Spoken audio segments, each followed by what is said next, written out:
I hope you're fine. Today we will discuss the next topic, which is also related to the electrochemistry and electrochemical cell. तो आज जो हम topic करेंगे वो battery करेंगे. क्या करेंगे? बैटरी. तो मैं इसको अपने टॉपिक से कैसे कनेक्ट कर रहा हूँ. हमने पढ़ा था इलेक्ट्रोकेमिस्ट्री. तो इलेक्ट्रोकेमिस्ट्री के अंदर हमने पढ़ी थी इलेक्ट्रोकेमिकल सेल और गैल्वेनिक सेल. ठीक है, जिसको हम इलेक्ट्रोकेमिकल सेल और गैल्वेनिक सेल बोल देते हैं. और जो गैल्वेनिक सेल है, जनरली मैंने क्या बताया था, वो केमिकल एनर्जी को इलेक्ट्रिकल एनर्जी में कन्वर्ट करता है. और जो इलेक्ट्रिकल एनर्जी आती है उसको हम यूज़ करते हैं. उसको हम क्या करते हैं? यूज़ करते हैं इन वेरियस डिवाइस. जैसे कि घड़ी की जो सेल होती है, ठीक है, उसमें वो जब आपस में रिएक्शन होगी तो वो हमें क्या देगी? एक सोर्स ऑफ एनर्जी देगा. सोर्स ऑफ एनर्जी में जैसे आप देखते हो कि घड़ी का सेल जो चलती है वो भी इलेक्ट्रिक उससे चलती है. ठीक है, हियरिंग्स एड्स होते हैं जो कानों में लगते हैं, यहाँ तक कि बैटरीज.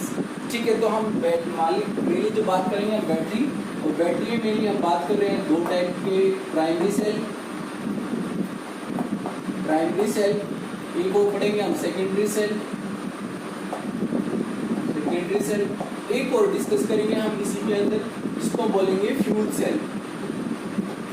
ठीक है, तो आज मेनली हम प्राइमरी और सेकेंडरी सेल के बारे में पढ़ेंगे. प्राइमरी सेल क्या होती है? Mainly these are those cell which can be recharged only a once time and can be dead after a long period of time. Cell लेके आए आप, घड़ी की सेल लेके आए और आपने घड़ी की सेल को घड़ी के अंदर लगा दिया और वो कुछ ही महीने चलती है, 3 महीने 4 महीने 5 महीने चलती है. उसके बाद जो सेल होती है वो क्या होती है? डेड हो जाती है. आपने देखा होगा कि सेल जो होती है उसके ऊपर करोड़ सा लग जाता है. वो मिली करोड़ जो होता है जिंक नोड का होता है, जिंक अमोनियम क्लोराइड का वो करोड़ होता है. उसके बारे में मैं आपको बताऊंगा. और जो मेनली जो प्राइमरी सेल है ये क्या होती है? इनको दोबारा से हम रिचार्ज नहीं कर सकते. तो मैंने क्या बताया कि हम उनको ओनली वंस टाइम में यूज़ करेंगे and then can be dead after a long period of time. उसके बाद ये डेड हो जाएगी. और इनको हम मेनली यूज़ करते हैं इन जो घड़ी की जो सेल होती है, जो वॉल क्लॉक होती हैं, ठीक है, रिमोट्स होते हैं, टीवी के जो रिमोट्स होते हैं उनमें हम यूज़ करते हैं, रेडियो में हम यूज़ करते हैं, तो टॉर्च में यूज़ करते हैं. तो वो जो सेल होती हैं उनको हमने बोला है प्राइमरी सेल. और प्राइमरी सेल को फिर फर्दर हमने क्या किया? 2 कैटेगरी लिख दिया है. क्या कौन सा? जिसको हम बोलते हैं, एक तो बोलते हैं ड्राई सेल, ठीक है, इसी को हम लैक्लेंचे बोल देते हैं. लैक्लेंचे सेल बोल देते हैं. और जो दूसरी सेल होती है वो हमारी होती है मर्करी सेल. ठीक है, इसी को हम बटन सेल बोल देते हैं. अगर आपने देखा हो बटन सेल, जो आपकी रिस्ट वॉच होती है, जो हियरिंग्स एड्स होते हैं, उनमें क्या जो लेजर लाइट्स होती हैं उनमें क्या छोटे छोटे सेल होते हैं जिनको हम क्या बोलते हैं? बटन सेल बोलते हैं. वो किसके बने होते हैं? मर्करी सेल के बने होते हैं. और ये जो मर्करी सेल होते हैं ये थोड़े से पॉइजनस होते हैं क्योंकि ये डेड होने के बाद मर्करी बना देते हैं. और मर्करी जो आपको पता ही हमारी जो उसकी लाइफ के लिए क्या होती है? थोड़ा सा पॉइजनस क्रिएट कर देती है. तो और जो सेकेंडरी सेल होती है वो क्या होती है? Secondary cell are those cell which can be recharge again and again after discharging. मतलब अगर आपकी सेल क्या हो जाती है? डिस्चार्ज हो जाती है, तो आप उसको दोबारा से क्या कर सकते हो? रिचार्ज कर सकते हो. तो ऐसी सेल्स को हम क्या बोलते हैं? सेकेंडरी सेल होती है. ये सारे के सारा इलेक्ट्रोकेमिकल सेल के अंडर ही है. ठीक है, और इलेक्ट्रोकेमिकल सेल में हम एनर्जी प्रोड्यूस करते हैं और उस एनर्जी को हम वेरियस डिवाइस वगैरह में क्या करते हैं? यूज़ करते हैं. जैसे आपने देखा इन्वर्टर, जो इन्वर्टर होती है बैटरी होती है. ठीक है, वो बैटरी क्या होती है? उसको हम क्या करते हैं? रिचार्ज करते हैं. किसकी हेल्प से? इन्वर्टर की हेल्प से. तो यानी वो बैटरी क्या होती है? रिचार्जेबल होती है. दूसरा जो सेकेंडरी सेल है, इनकी जो लॉन्ग लाइफ होती है वो काफ़ी ज़्यादा होती है. क्यों? क्योंकि ये ज़्यादा वोल्टेज प्रोवाइड करती है. 12 से इसकी जो 6 सेल होते हैं पढ़ेंगे हम, 6 सेल होते हैं इसके अंदर. और एक सेल 2 वोल्ट का पोटेंशियल डिफरेंस प्रोड्यूस करती है. तो टोटल कितनी वोल्ट की? 12 वोल्टेज की बैटरी ये प्रोड्यूस करती है. तो हम बना सकते हैं इनको अरेंजमेंट कर करके आपको रिचार्ज जितने भी आपके अकॉर्डिंग चाहिए, 12 वोल्ट 24 वोल्ट जितना भी आपको चाहिए. ठीक है. फ्यूल सेल क्या होता है? फ्यूल सेल मेनली क्या होता है, मेनली हम इसमें हाइड्रोजन और ऑक्सीजन की इलेक्ट्रोड को यूज करके एक हाई अमाउंट में क्या करते हैं, एनर्जी क्रिएट करते हैं। और जो हाई अमाउंट ऑफ जो एनर्जी रिलीज होती है वो मेनली हम किसमें यूज करते हैं, उन रॉकेट्स जो फ्यूल्स होते हैं, जो न्यूक्लियर मिसाइल्स होती हैं, ठीक है, उनके अंदर हम इस टाइप का जो फ्यूल्स होता है वो वहाँ पर यूज करते हैं। तो और सेकेंडरी सेल जो होती है वो भी आपकी दो टाइप की हम पढ़ेंगे, एक होती है लेड स्टोरेज बैटरी और दूसरी हम पढ़ेंगे कैडमियम स्टोरेज बैटरी, निकल कैडमियम स्टोरेज बैटरी। तो आपको कितना समझ में आया, सिर्फ ये समझ में आया प्राइमरी सेल जो होती हैं उनको हम रिचार्ज नहीं कर सकते, सेकेंडरी सेल जो होती है उनको हम रिचार्ज कर सकते हैं और इनका जो लॉन्ग टाइम होता है, जो लाइफ पीरियड होता है वो काफ़ी लॉन्ग चलता है और फ्यूल सेल का तो काफ़ी लॉन्ग होता है क्योंकि ज़्यादा एनर्जी प्रोड्यूस करती है। हम बात करते हैं प्राइमरी सेल की। प्राइमरी सेल आपको बताया मैंने दो टाइप के होते हैं, ड्राई सेल और मर्क्यूरी सेल। जो ड्राई सेल है तो उसके बारे में पढ़ते हैं कैसा होता है ड्राई सेल।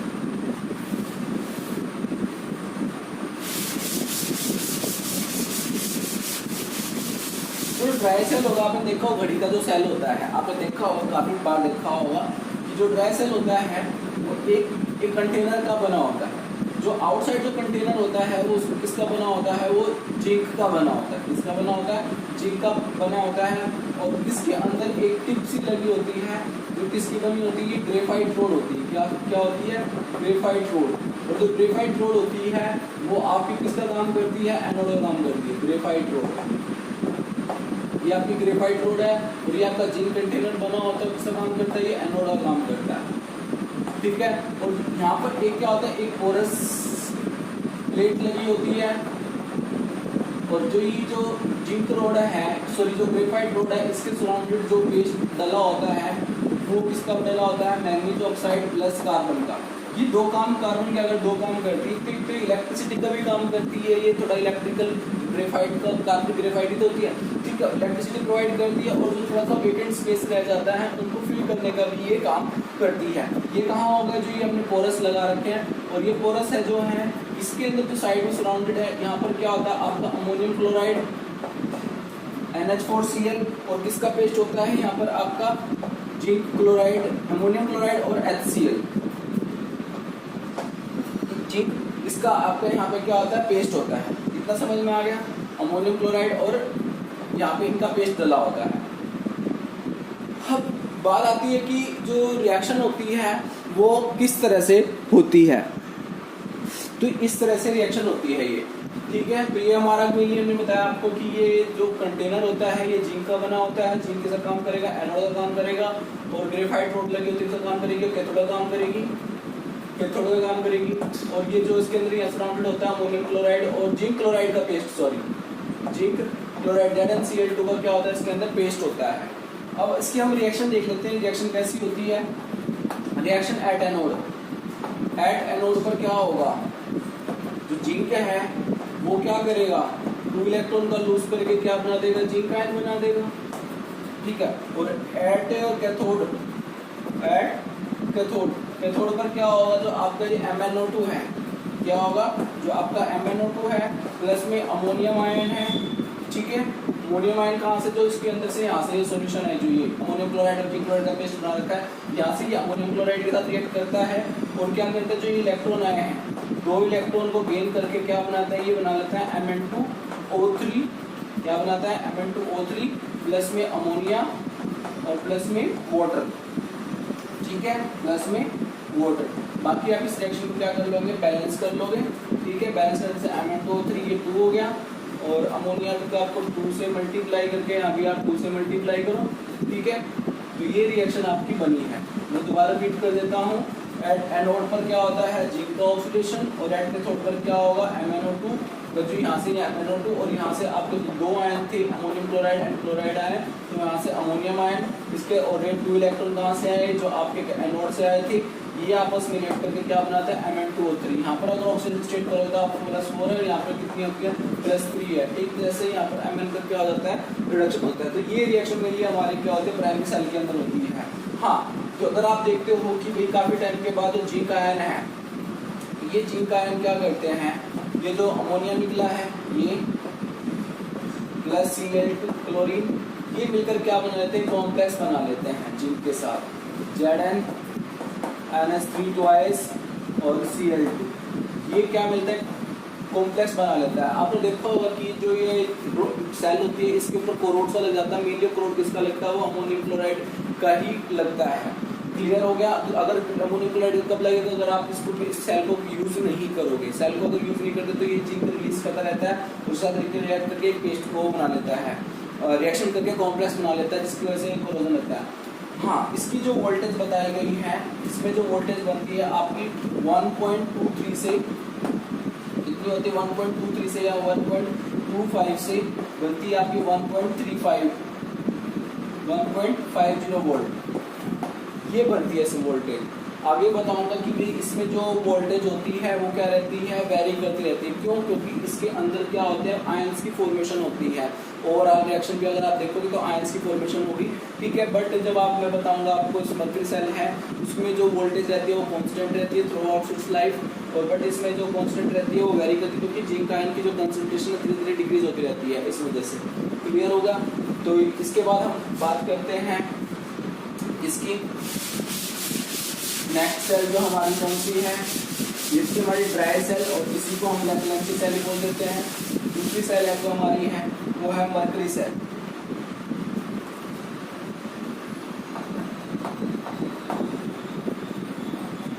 मर्करी सेल, जो मर्करी सेल होता है वो एक बटन सेल बोल देते हैं हम इसको। ये किसका बना, ये इस तरह का बना होता है, ठीक है। ये जो आउटर साइड होती है ये भी किसकी बनी होती है, जिंक रोड की बनी होती है, जिंक की बनी होती है, जिंक कंटेनर होता है ये। और जो जिंक कंटेनर होता है वो किसका काम करता है, वो एनोड का काम करेगा। और यहाँ पर जो ये नोड लगी होती है, ठीक है, इसके अंदर ये ग्रेफाइट की रोड है, वो किसका काम करेगी, क्या थोड़ा काम करेगी। अब इसके अंदर जो पेस्ट डला होता है, जो पेस्ट डला होता है मेनली वो मर्क्यूरिक ऑक्साइड HgO प्लस में पोटेशियम हाइड्रोक्साइड का डला होता है। अब जो रिएक्शन होगी वो किस तरह से होगी, एनोड है, ठीक है। एनोड क्या करता है, zinc plus potassium hydroxide KOH यानी R2OH नेगेटिव, किसमें कन्वर्ट हो जाता है, वो जिंक 2 पॉजिटिव प्लस में वाटर, और प्लस में 2 इलेक्ट्रॉन का क्या करता है, यूज कर देता है, इस तरह से, ठीक है। और ऐड कैथोड पर क्या होगा, जो मर्करिक ऑक्साइड है HgO, ये क्या करता है, वाटर के साथ रिएक्शन करता है, प्लस 2 इलेक्ट्रॉन, और क्या बनाता है, मर्करी बना देता है, प्लस में 2OH नेगेटिव। ये इस तरह से रिएक्शन क्या करता है, ये इसकी कैथोड पर ये रिएक्शन होती है। अगर हम ओवरऑल रिएक्शन देखें तो H2O से H2O कैंसिल, 2 इलेक्ट्रॉन से 2 इलेक्ट्रॉन कैंसिल, 2H से 2H कैंसिल, तो बन क्या रहा है आपका यहाँ पर HgO, सॉरी यहाँ पर ये जिंक ऑक्साइड की फॉर्म में Zn, ठीक है। HgO प्लस जिंक, H2 क्या देगा, जिंक ऑक्साइड प्लस में Hg, ये रिएक्शन होती है। और इसमें जो वोल्टेज आती है वो आती है 1.35 वोल्टेज होती है, और ये जो वोल्टेज होती है कांस्टेंट रहती है थ्रू आउट इट्स लाइफ, जितने तक ये चलता रहता है, ठीक है। 1.35 क्लियर हुआ। मर्करी सेल में क्या होता है, सिर्फ मैंने आपको एक कंटेनर बताया था, जिंक का बना होता है, इसमें ग्रेफाइट की रोड लगी होती है, इसमें पेस्ट डला होता है मर्क्यूरिक ऑक्साइड प्लस KOH का। और ये जो आपके एनोड पे रिएक्शन लिखा होगा कैथोड पे, एनोड पे रिएक्शन किया जिंक प्लस में KOH से हाइड्रोक्साइड आयन के साथ रिएक्ट करके ये जिंक ऑक्साइड प्लस में वाटर प्लस में 2 इलेक्ट्रॉन, और कैथोड पर ये क्या करेगा, जो HgO है, ठीक है, ये वाटर प्लस जो 2 इलेक्ट्रॉन आया है यहाँ से ये इनका यूज करके मर्क्यूरी और के इस तरह से बना देता है। ओवरऑल रिएक्शन ये देखते हैं ZnO और Hg बनता है, यानी एक तरह से इसमें मर्क्यूरी रिलीज होती है। कब, जब ये रिएक्शन क्या होती है, कंप्लीट हो जाती है, जब ये कंप्लीट फॉरवर्ड में कन्वर्ट हो जाती है, जो मर्क्यूरी बनता है। तो इस वजह से ये जो सेल होती है नॉर्मली क्या होती है, पॉइजनस होती है, और उसमें जो वोल्टेज रहती है वो कांस्टेंट रहती है 1.35 वोल्ट, ठीक है। उस जबकि इसमें आपने देखा था वोल्टेज जो थी वो चेंज वैरी कर रही थी 1.35 से 1.50, इस तरह 1.25 से 1.3 इसके वैरी कर रही थी इसमें। बट इसमें जो क्या कहती है, कांस्टेंट रहती है, क्यों, because there is no formation of ion in the solution in during the reaction. तो इस वजह से क्या है, जो सेल है वो जो मर्करी सेल है उसकी वोल्टेज क्या रहती है, कांस्टेंट रहती है। अब बात करते हैं हम सेकेंडरी सेल की। क्लियर।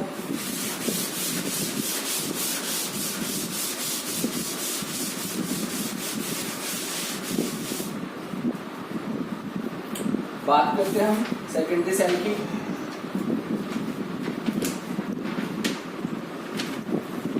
जो सेकेंडरी सेल है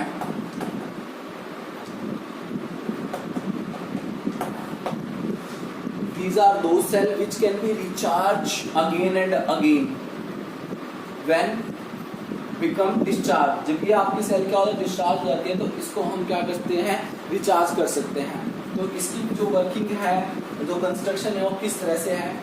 आपके पास ये कंटेनर है, ठीक है, इसका ये आपके पास क्या कंटेनर है, जो कंटेनर बना हुआ है कैथोड का काम करेगा, और ये इसका बना लेड ऑक्साइड PbO2, और इस तरह से इसमें क्या लगे होते हैं,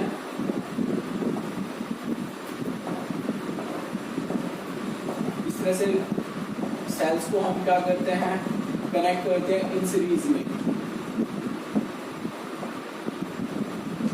तो इनको हम अल्टरनेट मैनर में हमने यहाँ पे सेल डाला हुआ है इस तरह से, यानी एक आपका पॉजिटिव टर्मिनल होगा तो एक आपका नेगेटिव टर्मिनल होगा इस तरह से। ये जो आपका ये बनी हुई है, और हर सेल का जो पोटेंशियल डिफरेंस लिखा गया है वो कितना है, 2 वोल्टेज है। कितना है, 2 वोल्ट है। तो ओवरऑल कितना वोल्ट प्रोड्यूस करेंगे, कितनी सेल लगी हुई है, यहाँ पे हमने इनको कनेक्टेड सीरीज में कनेक्ट किया हुआ है, 1 2 3 4 5 6, तो 6 वोल्टेज 12 वोल्टेज की ये बैटरी बना रहे हैं। अगर आपको मैक्सिमम बनानी है तो आप इसमें और सेल जोड़ दो, और इस तरह से आप इनको अल्टरनेट मेथड में कनेक्ट करोगे। ये आपकी जो ये लेड है, ये एनोड का बना हुआ है, यानी जो आपकी जो ये सेल है ये आपके, हाँ, और इसके अंदर जो सॉल्यूशन है जिसको हमने सेल को डिप किया हुआ है वो H2SO4 लिया हुआ है, और H2SO4 कितना लिया हुआ हमने, 38% लिया हुआ है। बाकी का क्या है, मोटर है, और मोटर के साथ इसकी जो डेंसिटी है वो हम चेक करते रहते हैं, ठीक है, कितनी है, 1.3 ग्राम पर सेंटीमीटर क्यूब, ठीक है।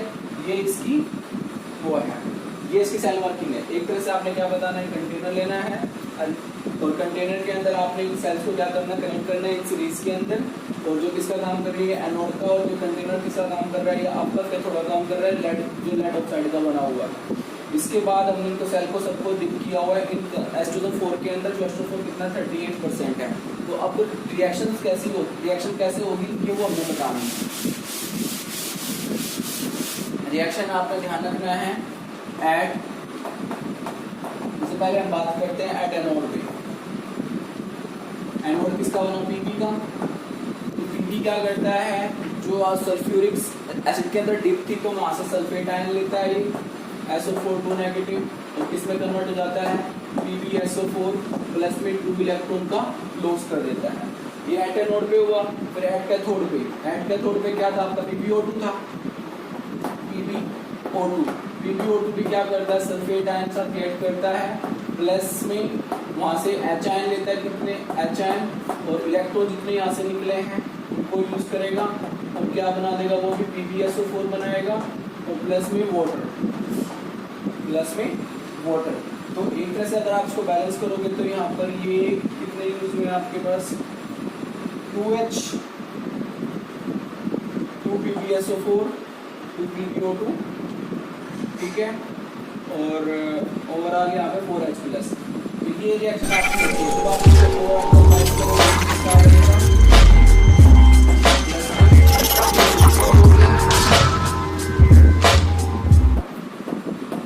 प्लस में SO4 कितने हो गए, ये 2SO4 हो गए, ये है 2SO4 2 नेगेटिव, प्लस में 4H प्लस है, तो मैंने ओवरऑल कंबाइन लिख दिया इनको 2H2SO4 ये लिख दिया। So let me piece yourself back together now. What's your vision?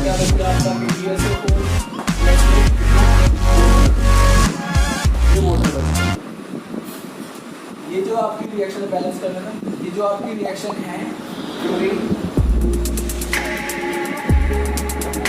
Discharging, during discharging, यानी जब आप बैटरी को क्या करते हैं, बैटरी यूज होती है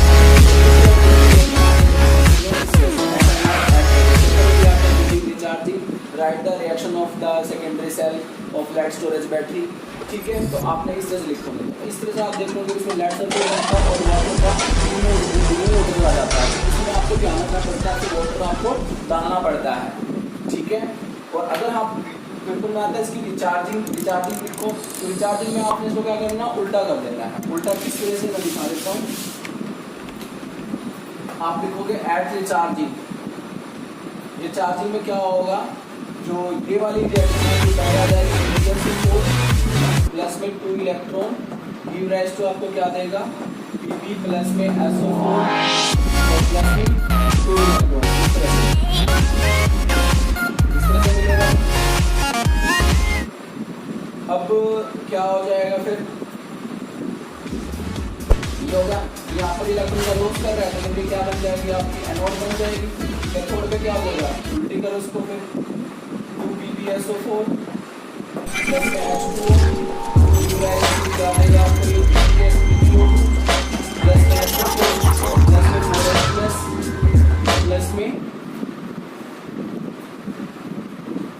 प्लस में कितना है 2 इलेक्ट्रॉन। जब आप इस रिएक्शन को क्या करोगे, ओवरऑल ऐड करोगे। ठीक है, तो यहाँ पे PbSO4, ठीक है, और इधर कितना वाटर है, तो इधर क्या आपका PbO2 है, प्लस में Pb है, प्लस में H2SO4। इस तरह से क्या होगी, ये आपकी ये रिएक्शन होगी। तो आप देख रहे होंगे कि जो रिएक्शन के अंदर जो है वाटर जो है वो क्या होता है, रिमूव होता चला जाता है। तो आपको क्या रखना पड़ेगा, ध्यान में क्या रखना पड़ेगा कि जो वाटर है उसमें आपको वाटर बार बार डालना पड़ेगा। और इनकी जो वोल्टेज है वो वोल्टेज कितनी होती है आपको पता ही है, 12 वोल्टेज होती है। और ये जो रिएक्शन होती है जो लेड स्टोरेज बैटरी वाली, इसको आप क्या कर सकते हो, रिचार्ज भी कर सकते हो। तो ये this is the overall related to this and thank you. अगर इसके बाद जो एक और सेल रहेगी या फुल सेल रहेगा वो हम नेक्स्ट वीडियो में कंप्लीट करेंगे। Thank you, okay, bye.